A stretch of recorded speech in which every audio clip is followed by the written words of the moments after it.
자영업자로요 연 10만 불 벌고 있다면 매년 15,300불이요 자영업세로 내고 있습니다. 소득세와 별도예요. 순수하게 셀프 인플로이먼트 텍스라고 하는 이 세금입니다. 그런데요, 같은 사업을 하면서요, 그리고 같은 수입을 올리면서 사업체의 법적 구조를 바꾸는 것만으로 이러한 자영업세를 수천 불 이상 줄일 수 있다면 어떨까요? 이게 바로 Scorp 전환의 핵심입니다. 이 전략의 가치 따져보겠습니다.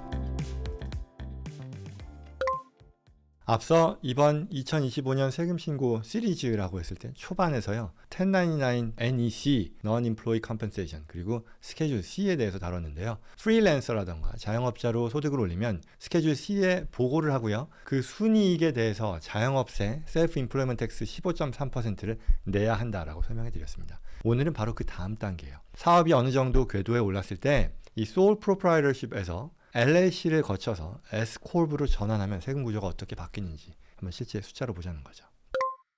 자, 첫 번째, 자영업세 셀프 인플로이먼트 텍스는요 어떻게 구성되어 있느냐? 소셜 시큐리티 텍스 12.4% 그리고 메디케어 텍스 2.9%를 합한 15.3%입니다. 이러한 15.3%의 소득 베이스 세금인데 회사에 고용된 사람이라면 직원이라면 이 중에 절반은 고용주가 부담하고요. 하지만 자영업자라고 하면요 본인이 고용자이자 직원이니까요 15.3% 전부를 본인이 냅니다. 자, 구체적으로 한번 살펴볼까요? 스케줄 C의 순이익이 15만 불이었다라고 칠게요. 그러면 자영업세가요 한 21,200불이 나옵니다. 이거 다시 한번 말씀드리지만 내가 내는 인컴 텍스 소득세와는 별도라는 거예요. 소득세까지 합치면 전체 부담이 훨씬 더 커지겠죠. 자, 그러면 만약에 이러한 15만 불의 사업 소득을요 만약에 Scorporation 구조로 바꾸면 어떻게 되느냐라는 거예요. 그러면 사업구조, 세무구조라고 할 수 있을 텐데요. 이걸 한번 단계별로 볼게요.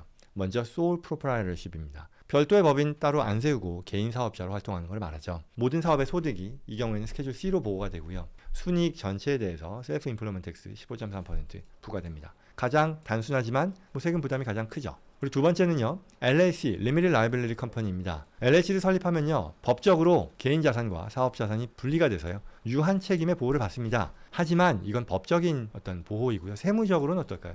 단독 소유 LLC는 기본적으로 내가 100% 다 소유한 거는요.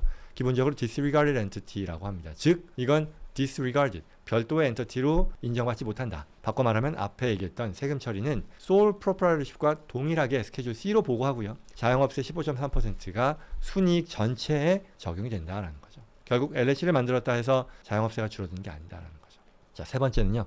이제 Scorporation을 선택한 거예요. LLC를 설립한 뒤에 이제 Form 2553이라는 걸 제출해서요. Scorp으로 과세 방식을 바꿀 수 있어요. 선택할 수 있다는 거예요. 그러면 이렇게 함으로써 굉장히 핵심적인 변화가 발생한다는 거죠. Scorp에서는요, 사업의 소득을 두 가지로 이제 나눌 수 있게 되는 거예요. 하나는 급여의 형태로 나에게 지급하는 셀러리이고요. 다른 하나는 디스트리뷰션, 배당입니다. 그리고 자영업세는 이 중에 급여, 셀러리에만 적용된다는 거죠.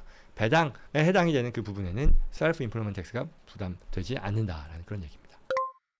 자, 시뮬레이션 다시 한번 해볼까요? 그러면 아까 얘기했던 15만 불 사업체에서의 소득이 발생했을 때예요. 사업 순이익이 15만 불. 자, Sole Proprietorship이라던가 아니면 단독 LLC라면 15만 불 전체가 자영업세의 대상이라는 거죠. 그러니 아까 얘기했던 2만 1,000불이 좀 넘는 금액이에요. 15만 불 중에. 자, 그러면 이거를요 Scorp으로 전환한 뒤에 본인의 급여를 이에 대해서 한 8만 불 정도 지급했다고 할까요? 나머지 7만 불을 배당으로 가져간다고 해볼게요. 그러면 8만 불에 대해서만 15.3%의 셀프 인플로이먼트 텍스가 부담이 되는 거고요. 그리고 배당 7만 불에는 이 세금이 붙지 않는다라는 거죠. 차이가 얼마나 되냐? 거의 한 9천 불 가량이 됩니다. 매년 9천 불이요. 그러니 이게 횟수가 쌓이면 그만큼 늘어나는 거겠죠. 그리고요, 사업 규모가 더 크면 절감 효과도 그만큼 더 커지겠죠. 예를 들어 순이익이 25만 불이다. 그리고 급여를 12만 불로 설정하면요. 아까 얘기했던 이 Sole Prop 또는 그 LLC 대비 Scorp의 자영업세, 이 셀프 인플로이먼트 텍스의 절감액이요.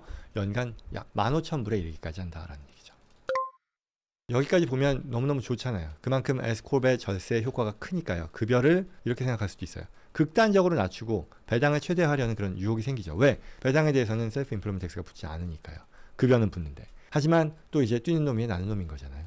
IRS가 이걸 모르는 건 아니죠. 그러니 이에 대해 잘 대비하고 결국은 reasonable compensation이 필요하다라는 것에 동의해야 되는 거죠. IRS의 요구사항이고 그게 법의 내용이니까요. 즉 Scorporation의 주주이자 직원인 경우는 반드시 어떤 합리적인 보상이 지급되어야 한다. reasonable compensation이 지급되어야 한다라고 얘기합니다.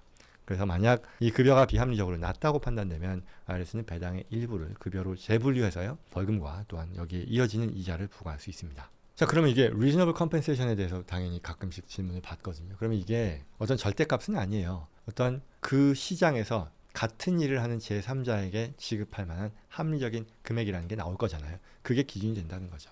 그래서 이제 IRS가 고려하는 요소는요. 첫째, 뭐 본인의 교육 환경, 수준, 경험, 업무의 성격, 그 다음에 업무의 복잡성, 그리고 같은 업종에서 유사한 업무를 하는 사람들의 시장 마켓 컴펜세이션 수준, 그리고 회사의 어떤 총 매출이나 수익성 이런 것들을 보겠다라는 거죠. 그래서 예를 들어서 어떤 IT 컨설팅 회사를 운영하는데 내가 연 매출 30만 불이란 말이에요. 근데 연 매출이라기보다는 어떤 그 총 넷 인컴이겠죠. 순이익이. 근데 본인의 급여를 여기서 3만 불만 잡는다라고 하면 합리적이지 않겠죠. 비슷한 경력의 어떤 같은 직종에서 근무하는 IT 컨설턴트가 예컨대 10만 불이라고 한다면 최소한 그에 근접한 급여를 선정할 필요가 있다라는 그런 얘기겠죠. 자, 그럼 이렇게 좋은 S코퍼레이션의 장점일 텐데요. 사실 S코비냐 LLC냐 이거 제가 다른 영상에서도 많이 다뤘습니다. 또 어떤 경우에는 소득의 성격에 따라서는 굳이 이걸 S코퍼레이션으로 할 필요가 없다 그런 경우도 있는데요. 그건 오늘은 이 자리에서는 그거는 더 이상 얘기하지는 않고요. 예전 영상 보시면 그쪽에 대해서 뭐 부동산 임대소득이라든가 이런 걸 운영하는 어떤 그 엔터티의 경우는 꼭 이 S코비일 필요는 없다 얘기하는데요. 아무튼 그거는 다른 영상으로 보고요. 마지막으로 이게 S코업을 어떻게 만드느냐인데요. 아까 얘기했던 Form 2553이라는 건데 이건 원래는 기한이 있는데요. 원래는 S코업의 기한은 해당 과세 연도가 시작된 뒤에 2.5개월, 2개월 15일 이내이거든요. 그러니까 캘린더 이어 기준이라고 했을 때는 그 해 3월 15일까지 이 폼을 제출을 했었어야 되는 거예요. 근데 만약에 이 기한을 놓치면 어떻게 될까요? 다행히도요. 이 세법에는요. Late Election Relief라고 하는 게 있습니다. 그래서 늦더라도 트라이 해볼 수 있는 그런 옵션이 있다 정도를 보시면 되고요. 그러면 그거를 할 수 있는 자격 요건은 뭐냐일 텐데요. 첫 번째는 해당 기간 내에 당연히 2553을 제출해야 될 것이고요. 그리고 두 번째는 Reasonable Cause, 합리적인 사유가 있어야 된다는 것이고요. 그리고 또한 기존의 모든 주주가 이미 S코업을 선택하기 이전부터 그에 합당한 방식으로 세금 신고를 해왔어야 된다라는 그런 얘기죠. 그러니 말하자면 25년에 대해서도요. 3월 15일이 이미 지났잖아요. 해가 바뀌었는데요. 그렇다 해도 이론상 2028년 3월까지는 이 Late Election Relief를 신청할 수 있는 자격은 있다라는 그런 얘기죠. 물론 아까 얘기했던 그 요건 충족해야 되는 거니까 그런 부분들 감안해서 늦었다고 포기하지 마시고요. 전문가와 상의해서 그런 옵션을 나에게도 적용할 수 있을지 한번 판단해 보는 게 좋겠습니다. 자, 여기까지였습니다. S코퍼레이션 전환은요 단순히 서류 하나 제출하는 게 아니고요. 아까 얘기했던 Reasonable Compensation 설정, 페이롤을 운영해야 된다라는 거. 그리고 또 주 차원의 세금 영향까지도 종합적으로 분석해야 된다. 그리고 늦었다면 이런 그 Form 2553에 대해 Late Filing, Late Election을 할 수도 있다라는 것까지 얘기했어요. 특히 한국에 사업체가 있거나 아니면 크로스보더 소득이 있는 분들은요. 이 양국 간의 엔터티 구조의 차이까지도 영향을 미치고요. 또 조세 조약을 고려해야 되니까 그런 부분들 감안해서요. 열심히 공부를 하던가 아니면 쪽에 있어서 충분히 경험 있는 그런 전문가와 논의를 하는 것이 필요하겠다라고 얘기하겠습니다.